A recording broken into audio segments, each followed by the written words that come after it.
Removed by moderator. Circa 1980, I worked in IT for a big insurance company. When we put an addition on our building, used the cooling water from our big IBM mainframes computers to heat the building. We got some kind of award from the Department of Energy. Unfortunately, the amount of energy saved didn't cover the cost of all that additional plumbing. Transitioning water from liquid 100C to gas 100C takes more energy than heating it from 20C to 100C. In fact, it takes 7 times more energy. So, heating it from 20C to 60C, for example, does even less. And the energy from a steam engine comes from its expansion as it turns into a gas, occupying 1,500 times more volume, turning the turbine. Much of this heat is retained using a condenser, but it gives you an image of how little energy a few tens of degrees has on the system. It's used as a supplement to normal city heating in a few places in the Netherlands. That's where it's actually useful, since you only need about 70 degrees for that. Steam requires a lot more heat. It doesn't seem very efficient to sew it that way, because that would require you to have a steam generator, which is a complicated and expensive thing all on its own, and would require even more water usage, which people are already complaining about. Nobody is going to build a steam generator just to save a few dollars on cooling costs.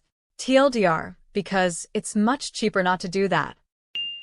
Efficient thermodynamics shows that isn't efficient, especially at scale and cost. You'd still need fans on computers, or are you piping thermal/water to every chip? If so, that's super expensive and prone to disaster. If you have fans, well, that's a lot of the power draw already. And the heat is then already there, then you're just trying to cool down the room or use the room's heat, which is a lot, but it's not a lot or enough to heat or steam water. At that point, you just need big AC. We see this misconception all the time with waste heat recovery. You can have a lot of BTUs, but if you don't have the temperature difference, you can't move it. There are low-temp energy generation, like ORCs. There are also ways to use heat to cool things. Bigger question is, you got tons of American drillers who don't want to go overseas to drill. And you have the world's largest heat sink 60 feet below the surface of most residential areas. Why aren't we all using geothermal cooling? The temperature of the water leaving a regenerative steam condenser is roughly 40 C, the same temperature as a data center waste stream. There's not enough temperature difference to make it work, because the greedy fuckers don't want to spend the money on the added hardware. And spineless local politicians won't bother understanding the issues and let them get away with destroying water resources. Hell, even geothermal well loops would be better.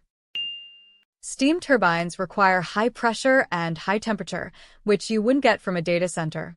There are places, though, where the waste heat is used for district heating. It's not enough heat to boil water. Most CPUs/GPUs need to stay under 90 degrees Celsius, which is below the boiling point of water. Steam turbines require steam. There are other methods to transfer energy from hot water, but it's so little and so inefficient it's just not worth it. They generally don't get hot enough to boil the water. They could use something like a Stirling engine. What you describe is an actual concept. If it's not used, it's probably because they believe it wouldn't be worth it. Could the heat be used to keep things warm? Greenhouses in Minnesota? Or can these data centers be built in the colder areas and make use of heat, also have to spend less on cooling solutions? Heat is already waste. Recycling it just adds cost and complexity. My offhand guess, being a computer guy but not a power production guy, is that the computers aren't going to contribute enough to the power pro to be worth the ongoing costs of tying them together. I'm not even confident that it would contribute at all. After the water in the power plant cycles through the system once, I'm sure it's going to be just as warm as what would come off the computer cooling. It sounds like a whole lot of extra ongoing work and expense for no gain at all. It can be, and sometimes is, but it's challenging to utilize. It doesn't get hot enough, and co-locating these two things is challenging. Also, I know Reddit doesn't like this, but if you ask Chat for an answer on this, it will give you a much more detailed and comprehensive answer. Or, we could not build data centers at all because they're pointless. How will you capture that heat?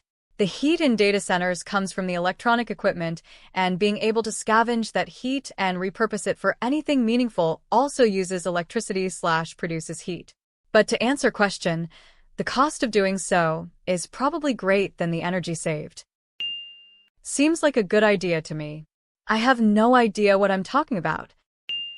There's already plenty of natural geothermal areas that could be harvested for free electricity. Volcanoes, hot springs, etc. These produce much more heat than any data center. You are asking why companies don't just spend more money in order to help others. It is because they do not want to spend more money. Yet it would cost more, and the corporations can convince governments to give them power cheap. So why bother? There is no free energy. Also, there is no renewable energy sources that are energy dense enough to replace fossil fuels or nuclear in 90% of the world except for China that has trillions of dollars to work with.